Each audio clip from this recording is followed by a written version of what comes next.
Did you steal my project? My voice was tight as I asked. Is it theft? That's a terrible way to phrase things. With no trace of remorse in her voice, she added, I just made sure the right person took charge of it, as if it were the most normal thing in the world. Our manager, Jason, had unveiled a big project that I had laboriously worked on for the last 6 months. However, my own girlfriend had usurped my name and was labeled as the person in control. Don't worry, I'll see to it that the project succeeds. All you have to do is keep an eye on it from a location that works better for you. She had not only taken my project, but I had also been demoted to a rural branch and framed. But my tale of recovery would begin with this very moment. My name is Sean. I work at the headquarters of the product development department in a moderately well-known food company. It's been 6 years since I joined the company. I haven't been promoted yet, but I believe I've made a decent contribution to our success. All right, it's finally done. I stretched my arms wide as I completed the proposal. This project was my lifeline as an employee. Naming it my greatest achievement would not be an exaggeration. The project focused on developing lunch meals using traditional vegetables. Convincing Henry, the farmer, to collaborate had been a monumental challenge. Although he sold his vegetables to local restaurants, he had a strict policy of never partnering with nationwide corporations. I had been turned down countless times before, but over the course of 6 months, I visited him repeatedly, explaining the purpose of the project and demonstrating my passion until he finally agreed. Sean, I gave in to your persistence, Henry had said with a wry smile, suggesting I might have worn him down. As I reminisced about the hardships of the past 6 months and Henry's dedication to farming, I couldn't help but feel deeply moved. Good work. Did you finish the proposal? It was Natalie who spoke, my girlfriend of 2 years. Her polished looks made her quite popular among men. Because Natalie insisted on keeping our relationship a secret to avoid gossip, no one at work knew about us. I had decided to propose to her if this project succeeded. Yeah, I finally finished it. Everyone's going to be blown away when they see it tomorrow. Thinking about tomorrow's meeting made me grin. Don't let your guard down. By the way, is the proposal saved on that USB drive? Huh. Oh yeah, it is. You better not lose it. You can be pretty careless, Sean. Right. I'll put it in my bag right now. Natalie was always looking out for me like this. I imagined her as my future wife, still supporting me just like she did now, and my grin grew even wider.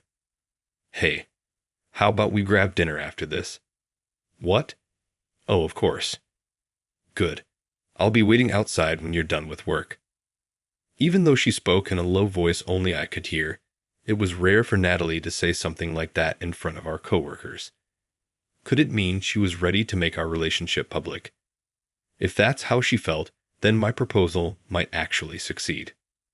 As I basked in this hopeful thought, Natalie quietly watched me with an unreadable expression. The next day, I regretted drinking more than usual the previous night.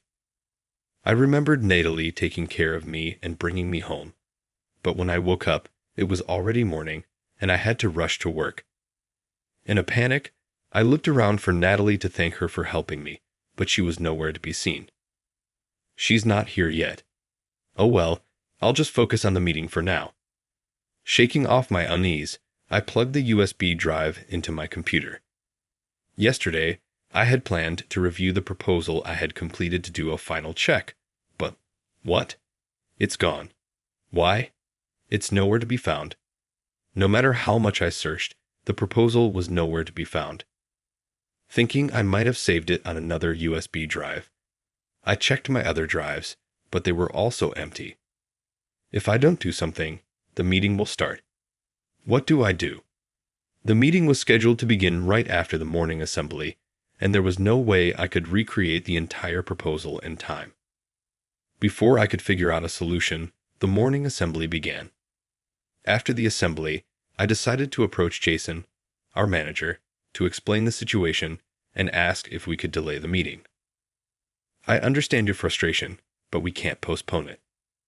Let's look forward to your next project, Jason said firmly. As expected, his response was a firm no. It was my own carelessness, but how could I explain this to Henry, who had kindly approved it? Feeling utterly dejected, I headed to the meeting room. The room was unusually lively. This seals it. Natalie's project is the winner. Applause filled the room as Natalie stood at the center of attention. But I couldn't bring myself to join in because the project Natalie was presenting was mine. Natalie, what's going on?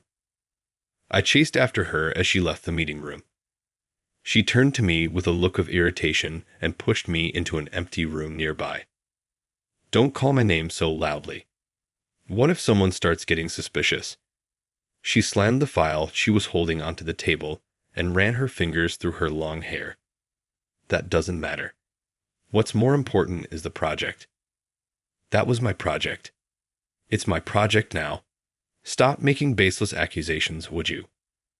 Her cold, dismissive tone made her seem like a completely different person from the Natalie I knew. The project she had just presented was the very one I had finished yesterday, but instead of my name, hers was listed as the creator. Did you steal my project? I asked in a choked voice. Steal? That's such a harsh word. I simply made sure it went to the person best suited for the job. She said it without a hint of remorse. Her tone made it sound as if it were the most natural thing in the world. I even warned you not to lose something so important, didn't I? But you let your guard down and got drunk. This is on you. Wait, are you telling me that you invited me out last night just for this? Who knows? She spat the words out without even looking at me. Her indifference made me feel dizzy. Was this really Natalie? Even after what she had done, memories of the kind support of Natalie I knew kept flashing through my mind. Don't worry. I'll make sure the project is a success. All you need to do is watch from the sidelines, from somewhere that suits you better. Betrayed by the person I loved and robbed of the project I poured my heart into, I was too stunned to say anything. She whispered in my ear, laughing at my stunned expression. Then, the next moment, she screamed, "Help me. Somebody help." Hearing Natalie's loud cry, people rushed over to see what was going on. Help. He tried to force himself on me. Are you okay?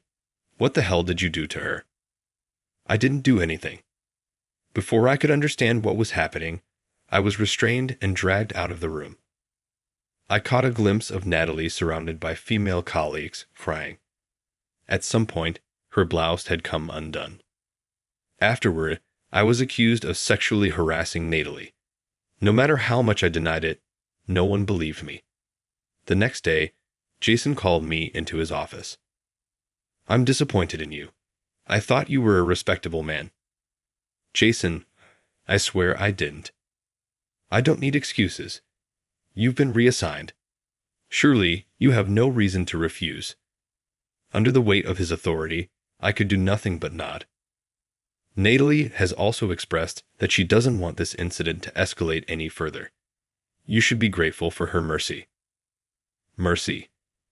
It was all her doing, but there was no room for me to argue or prove my innocence. I packed up my belongings and left the company. That's how I ended up transferred to a rural branch office, surrounded by nature. Normally, a place like this would make me want to take a deep breath and relax, but I wasn't in that kind of mood. I had been here once before as a junior employee, accompanying a senior on a business trip. After greeting the branch manager, Cole, and the department head, David, I introduced myself to my new team. Hi, I'm Sean, transferred from headquarters. I look forward to working with you. Sean, I'm sure things will feel different from headquarters, but do your best. Everyone, make sure to help him out. Let's have a great day. And so began my new life in this quiet town. Hey, is that the guy? He doesn't seem like it. But I often caught glimpses of people whispering about me, stealing glances from a distance.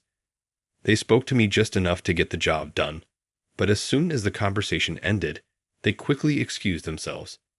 It was clear I was being avoided. Sighing, I let out a deep breath, standing alone on the rooftop. A week had passed since I arrived, and nothing had changed. At first, I made an effort to improve my relationships with my coworkers, but their attitudes remained the same. Eventually, I gave up. As long as I could do my work, I figured maintaining the status quo was fine. But there was one person who didn't seem to care about the unspoken rules. "Sean, let's have lunch together." Here we go again. It was Fiona, the ever-smiling woman who approached me cheerfully with her bright personality. She was loved by everyone, regardless of age or gender. She was always surrounded by people, and laughter never seemed to fade around her. It was the complete opposite of how things were for me right now. Yet for some reason, she was determined to interact with me. "Oh, sandwiches. Today, ham sandwiches are the best." I totally get it. I didn't say anything. Even when I stayed silent, she kept talking. Recently, she had made it a habit to sit next to me during lunch breaks. Let's dig in. Saying that, she put her hands together briefly before starting to eat her lunch. She always had a homemade lunch. For a modern young woman, it was surprisingly simple, yet it had a nostalgic warmth that made it look delicious. "Do you want some, Sean? Go ahead, take your pick." I had apparently been staring intently at her lunch. Noticing my gaze, Fiona offered her lunch toward me. "No, that's not what I meant, sorry." I gently pushed the lunch back toward her. "Ah, no need to be shy. My grandma makes amazing lunches." With a disappointed look, she reluctantly placed the box back on her lap. "Your grandma makes it for you?" Her dejected expression caught me off guard, and I ended up asking without thinking. "Yes, she makes hers and mine at the same time." "Ah, Scene, you're finally talking to me." She seemed genuinely happy that I spoke up. "I didn't mean anything by it. Come on, let's chat more. We're coworkers now, it's fate." She laughed brightly. Fiona's smile was peculiar. It had a warmth that made it hard not to smile back. "Even if you say that, I don't really have much to say. Then I'll ask the questions." She raised her hand like an eager school kid waiting for the teacher to call on her. Trying to suppress a laugh, I replied curtly, "Fine, what do you want to know?" Her face lit up at my response, and the barrage of questions began. "Okay, first, tell me about headquarters. Do you ever run into Mr. Sullivan? Do celebrities really visit the office? And what kind of work did you do there? Oh, and the city must have tons of trendy places, right? Have you ever gone to any?" Her enthusiasm was overwhelming, leaning forward as she asked each question. I figured she'd be satisfied if I indulged her for a bit. I skirted around the details about my work as I wasn't keen on revisiting those memories. "Wow, that's amazing. Working in the city sounds so cool. Do you want to work at headquarters someday?" Her stared expression made her intentions clear, but I asked anyway. "Yes, I'd always dreamed of working there. That's why I've been working so hard." "Is that so?" "A lot of people here dream of transferring to headquarters, you know. That's why deep down, they'd probably love to ask you questions. But they don't want to talk to someone like me, right?" I couldn't stop myself from blurting it out. "That's not true. It's just that everyone's hung up on that rumor." "Rumor?" It was the first I'd heard of it. When I asked, Thea hesitated, then answered cautiously. "Well, before you were assigned here, an email circulated saying the guy coming from headquarters, Scene, got sent here because of a harassment scandal. Be careful around him." Her words made everything click into place. Of course, no one would want to engage with someone labeled as a harasser. The whispers on my first day, the distance everyone kept. It all made sense now. David told everyone not to take the email seriously, but it still shook people up. "But I don't believe for a second that you're that kind of person." "Scene, what makes you so sure?" The words came out colder than I intended. As soon as I said it, I regretted it. "Sorry, there's no point in me saying that to you. No, I'm sorry too. Silence hung heavy between us as the tension became unbearable, and I started to stand. Then she suddenly blurted out an unexpected suggestion. I know. Let's throw a welcome party for you. If everyone gets to know you, I'm sure they'll understand. Wait, no, that's not really. There's no time like the present. I'll talk to David about it. Look forward to it. Ignoring my protests, she quickly packed up her lunch and left the rooftop before I could stop her. Her pushy energy was a bit much, but at the same time, I couldn't help but feel grateful that she was willing to talk to me despite the rumors. It wasn't hard to see why everyone liked her. Reflecting on those few minutes, I found myself smiling as I finished the rest of my sandwich. David was on board with Fiona's idea immediately, and a welcome party for me was arranged. The workplace camaraderie seemed strong, and everyone appeared to be enjoying themselves thanks to the relaxed atmosphere and a bit of alcohol. I managed to connect with my coworkers a little. From across the room, I noticed Fiona watching me as I laughed and conversed with everyone. She caught my gaze, gave me a thumbs up, and smiled brightly. The party ended on a cheerful note, and we all began heading home. Since Fiona and I lived in the same direction, we walked partway together. Tonight was fun, wasn't it? Fiona's voice was lighter than usual, probably from the drinks. Yeah, it's been a while since I enjoyed myself like that. Great. It was your welcome party, after all. I feel bad if you didn't have fun after I planned it. It was still puzzling why Fiona cared so much about me, but I was genuinely grateful for her efforts to help me break the ice with everyone. Hey, Scene, can I ask you something? Sure, as long as it's something I can answer. The drinks and the night's positive energy made me lower my guard. Why did you transfer from headquarters? Was there a specific reason? The memories of that day came flooding back. I was demoted. The official reason was harassment. I didn't do it, though. My project was stolen, and then I was framed by someone I thought I loved. I told her the truth. Fiona's face twisted with disbelief. That's all awful. How could someone do that to you? I never imagined it would happen to me. What about that girlfriend? What's she doing now? That day revealed Natalie's true nature. 2 years of my life wasted, blinded by love. The thought of my own foolishness made me laugh bitterly. Who knows? Probably thriving at headquarters. Not that I care anymore. I dismissed it with a bitter tone and quickened my pace. The anger I thought I'd buried began to rise again as I revisited those memories. Aren't you frustrated? Her question stopped me in my tracks, releasing a flood of pent-up emotion. Frustrated. Of course I am. I lost everything. My career, my hard-earned project, and someone I was ready to marry. All of it gone in an instant. Then why didn't you fight harder? Was your determination, your passion, so weak that it could be snuffed out that easily? Do you think I didn't fight? I tried, but by the time I realized it, they had already surrounded me, leaving me no choice. What do you know about it? Sitting comfortably in this rural branch? Don't act like you understand me. The words erupted from me, fueled by anger and frustration. And then I noticed her. Fiona stood there trembling, her shoulders shaking. You're right. I overstepped. I'm sorry, she said, her voice barely audible before running past me. As she passed, I saw tears streaming down her face. Fiona. My hand reached out to stop her, but it grasped only air. Even though I was the one who chose to share the painful parts of my past, I lashed out at her with cruel words, almost like I was taking out my frustrations. The person I should have been angry at was myself, not her. As I stared in the direction Fiona had walked away, a deep sense of self-loathing engulfed me.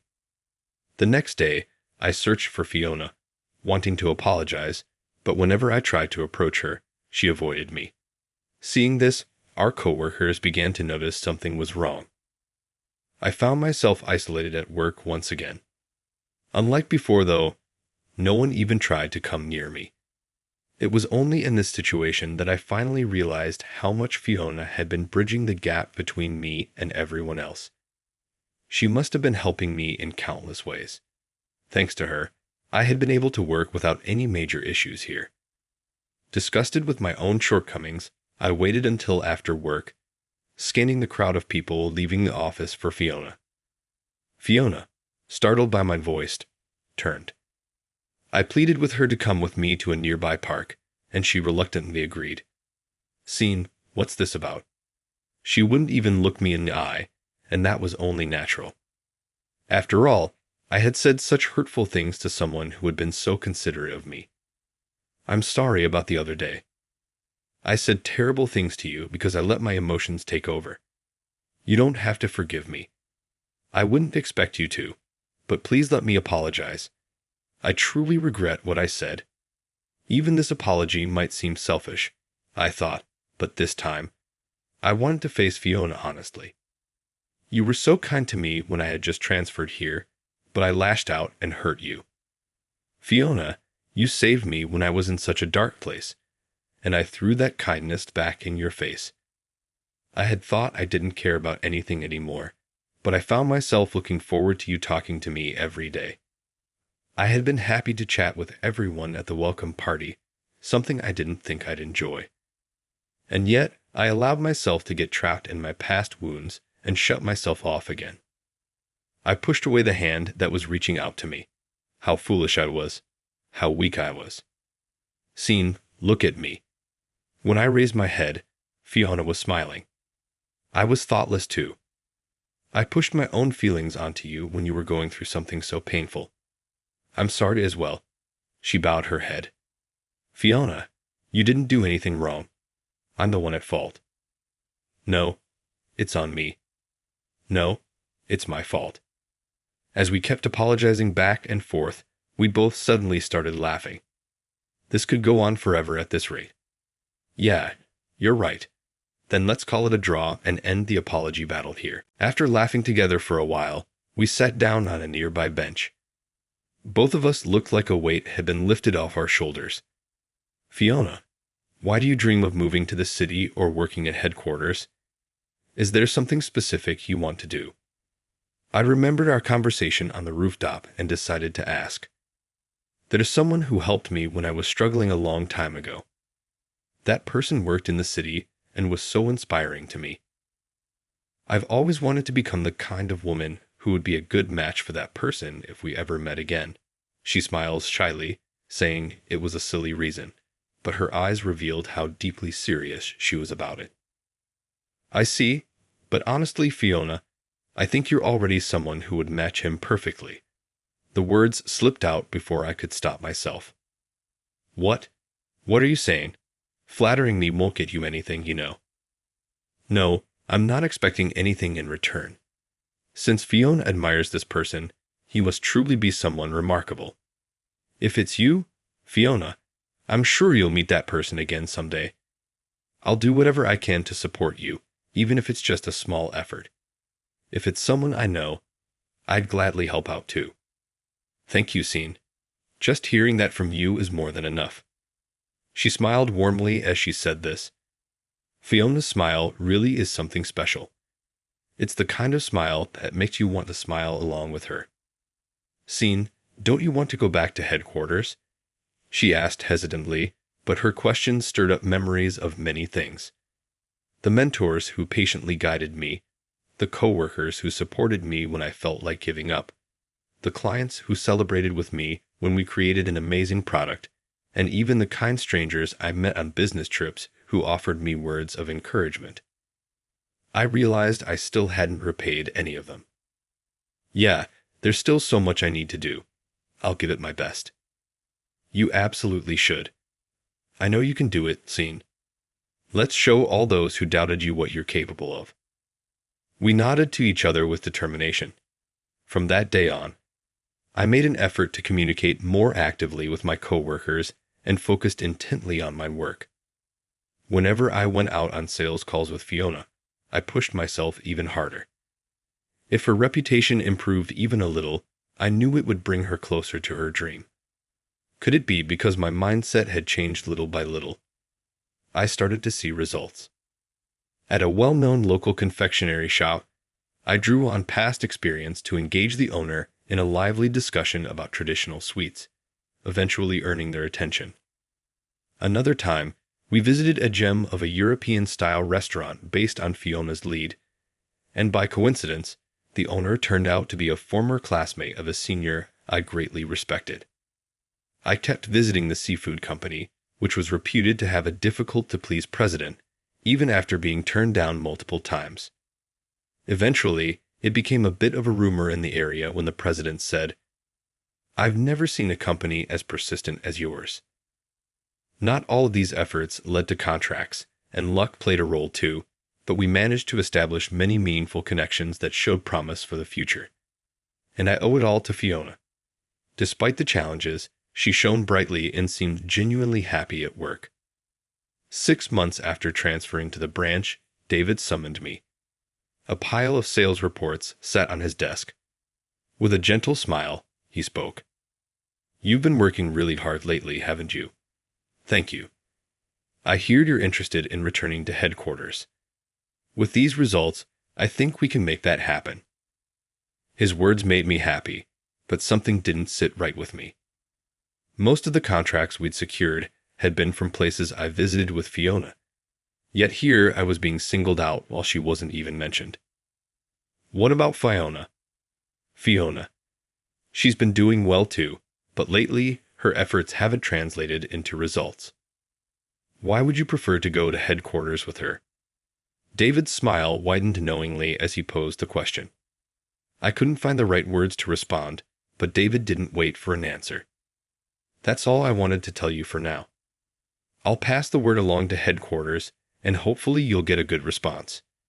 Keep up the good work, Scene." "Thank you very much, sir." After bowing deeply, I left David's office and looked around the department. Fiona wasn't there. I waited for the break and went to look for her. She was on the rooftop, gazing at the cityscape and the vast expanse of nature stretching out below. Fiona. She turned around slowly when I called her name. "Scene, great work today." She greeted me with her usual smile, but I couldn't bring myself to smile back. "The sales reports for the places we visited together. Why didn't you include your name on them?" The reports on David's desk only had my name on them. I hadn't been able to check every report, but considering I was the only one David had called in, the answer was clear. "I wanted you to return to headquarters, Scene." "What?" "But Fiona, you also wanted to." "That's right," she said. She had said she admired the city and wished for a transfer to headquarters. "My situation doesn't matter. What's more important is you going back to headquarters and proving yourself. I want you to find happiness, Scene." She looked at me with a determined gaze and continued. "Do you remember the person I told you I'd admired? That person is you." "What?" "Back in high school, I was out with my grandmother when she suddenly collapsed. A passerby rushed us to the hospital. That person was you, Scene." Memories from long ago resurfaced. During my early days as a new hire, I had accompanied a senior on a business trip to this region. One day, while visiting clients on my own, I noticed someone collapse on the roadside and stopped to help. I rushed them to the hospital, and their life was saved. A few days later, the company received a call from their family to express their gratitude. I never imagined that the girl with them back then was Fiona. At the time, I was so flustered that I couldn't do anything, but you stayed by my side, talking to me and keeping me calm until my parents arrived. With a tender expression, she clasped her hands near her chest. I was so thankful, not just for saving my grandmother, but for easing my worries by staying with me. I wanted to thank you in person. My parents told me where you worked, so I worked hard to join the same company. But I didn't know you were from headquarters and ended up at the branch office instead." She laughed shyly and scratched her cheek. "So, that's how it was. I'm sorry I didn't realize sooner. It's been 5 years." "It's understandable that you wouldn't remember," I said softly. "Still, Fiona had recognized me right away. "Scene, thank you so much for helping my grandmother and me back then," she said, bowing deeply and feeling embarrassed. I became completely flustered. "No, I didn't really do anything." "You haven't changed, Scene. You were just as humble when my parents called to thank you. We said we've been lucky to meet such a kind person. That's why I believed in you." She looked at me with unwavering sincerity. I knew the accusations in that email had to be some kind of mistake. The Scene who helped us would never do anything so cruel as to hurt someone. She had believed in me all this time. I'm the one who should be thanking you. You helped me face my job again. I can't thank you enough. Fiona, truly, thank you. I'm so glad. It means everything to me to have been able to help you. These past 6 months working with you have been the happiest time of my life. Her voice broke as tears welled in her eyes. So, Scene, you have to go back to headquarters. Everyone at the branch will be cheering for you. She smiled brightly, even as tears streamed down her cheeks. Fiona. It was when I was walking up to Fiona that suddenly David came rushing over, looking flustered. Scene, sorry to rush you, but you need to head to headquarters immediately. It's a direct order. Fiona and I exchanged surprised glances. I used the bullet train and a taxi, arriving at headquarters hours later. Though it was late at night, the building was still lit. When I gave my name at the reception desk, I was escorted straight upstairs. To my shock, I was taken to the president's office. "Mr. Sullivan, Sean has arrived." "Good. Let him in." Sophia, the president's secretary, gestured for me to enter. Inside, I found Mr. Sullivan, Jason, and Natalie waiting for me. "Shan, here. Excuse me, we've been waiting for you." "Shan, I apologize for the sudden summons." "No, it's fine. But what exactly is this about?" Confused by the situation, I couldn't help but ask. "A certain project has been halted midway, putting our company at risk of a significant loss." Mr. Sullivan paused, then cast a sharp glance at Jason and Natalie. "That project, could it be?" I glanced at Natalie, but she remained silent, her head bowed. The project involved the key collaborator, a farmer named Henry, who approached the company and declared, "I can't work with Natalie as the representative. This isn't what we agreed upon." I spoke to both Jason and Natalie, and during those discussions, we uncovered something astonishing. That's why we called you here, Shan.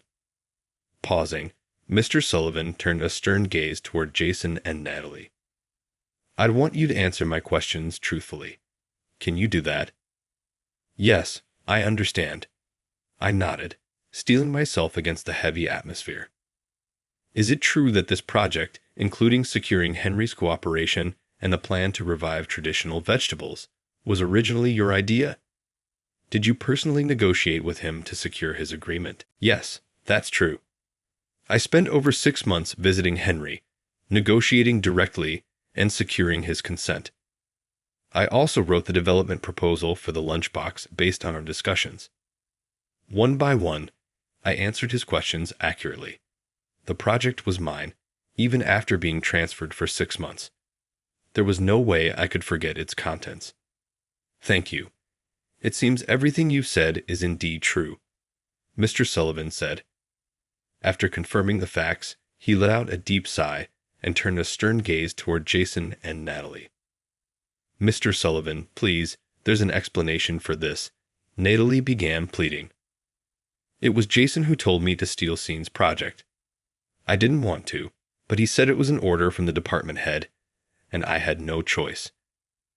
I never said such a thing. If anything, you brought the idea to me first. That's why I issued the transfer order." Just as a terrible blame game was about to begin, the booming voice of Mr. Sullivan echoed, "Enough of this nonsense." It was as though everyone froze in place under the weight of his authority. "I will hear more from both of you later. For now, I don't want to see your faces. Leave." He dismissed them coldly. Sophia, the secretary, ushered them out. Neither Jason nor Natalie resisted. Scene, I am truly sorry. This situation is entirely my failure. I must ask you a favor. Would you take charge of this project again? You'll need to start by apologizing to Henry and our other partners. But if this project fails, our company's reputation will suffer greatly. Please, I'm begging you. Mr. Sullivan bowed deeply, leaving me flustered. Mr. Sullivan, please raise your head. I'm grateful for the chance to take this on again. Please let me handle it. Thank you. As an apology, the company will give you full backing. In return, you must ensure its success. With that, I returned to headquarters and dedicated myself to making the project a success. I visited each stakeholder to apologize and reached out to Henry personally with heartfelt apologies. Initially, he refused to see me, turning me away at the door. But after persistent visits, he finally relented, saying, "The persistence of yours is something, Shan," with a reluctant smile. He accepted my apology. From there, progress was swift. True to Mr. Sullivan's word, the entire company rallied around the project. Together, we developed an outstanding product. Our sales strategy was a success, and the product became the best-selling item we had ever launched. It garnered media attention, and our team was honored with the prestigious President's Award for Outstanding Achievement. I was officially reassigned to headquarters. Further investigation revealed that Jason and Natalie had been in a relationship and were behind the plot to steal the project, issuing my transfer and covering up their actions. As a result, Jason was demoted and transferred to a harsh regional branch, while Natalie was dismissed for misconduct. Months have passed since then, today. I walked to work with a spring in my step. I was almost at the office when someone called out to me. That voice. Was it Natalie, my ex-girlfriend, the one who had set me up? There she was, standing right before me. For a moment, she hesitated, seemingly intimidated by the hardness in my expression, but then she ran toward me. "I realized how important you are to me after we were apart," she said. "So let's start over, Scene. You said you'd always love me, didn't you?" "I'd only love you now," I replied firmly. "So please." She hadn't even apologized for what she did back then, and yet here she was, shamelessly asking to get back together. It was beyond selfish. "I can't move past what happened," I said, my voice steady. "And more than that, I can't trust you. Don't come near me again." But we were a perfect match, two talented people. "We could be even better together now," she persisted, clinging to me desperately. I cut her off with a firmer tone. "Enough. I can't be with someone who can't reflect on their actions or apologize for them. And besides, I already have someone important in my life." "Someone else?" she asked, frozen, clearly shaken by my words. "This is the last time," I said. "If you continue to cause trouble, I'll report you to the police." With that, I turned and walked away, thankful she didn't follow me. As I approached the company entrance, I noticed a woman standing there. I waved to her, and when she noticed me, she beamed with a radiant smile and waved back, running over to me. "Scene, it's been so long." "Fiona," I greeted her warmly. "Congratulations," she exclaimed. "Thank you. It's all thanks to you. You recommended me for the transfer to headquarters, didn't you?" "That's right," I replied, a proud smile forming on my face. While working tirelessly to ensure the success of the project, I had made it a point to highlight how much of our branch's achievements were thanks to Fiona. I passionately advocated for her transfer to headquarters, and today she was officially starting her new position here. "It's your hard work that made this happen," I added. Everyone at the branch kept saying, "Take good care of Fiona for us." "They're so embarrassing." She pouted slightly, but I could tell she understood how everyone felt. Despite her mock protest, her happiness was still evident in her expression. "You're heading to make your introductions now, right? You'll do great here, Fiona. I'm sure of it." I gave her a playful pat on the head. "Scene, don't treat me like a child, too," she protested, her face flushing red. I couldn't help but laugh at how adorable she looked. "I'm glad you're finally getting to work at the company you admire," I said. "You've earned it." Fiona shook her head. "What makes me happy is that you're here, Scene." She looked straight into my eyes with unwavering sincerity. "For me, it's not about where I work, but who I'm with. As long as I'm with you, it doesn't matter where I am. It's the best place for me." Her words hit me straight in the heart. It was true. When I was transferred to the branch and at my lowest, she was the one who pulled me out of it. The days we spent working together were the brightest moments of my life. "I feel the same way," I said in a quiet but passionate voice. "Everything is more enjoyable and satisfying when you're around." Despite the fact that people were looking, I gathered her into an embrace. Even though our departments were different, I was overjoyed to be able to collaborate with Fiona once more. I knew that I could overcome any obstacle with her by my side. I quietly determined to always be the person she could rely on as I felt the warmth of her hug.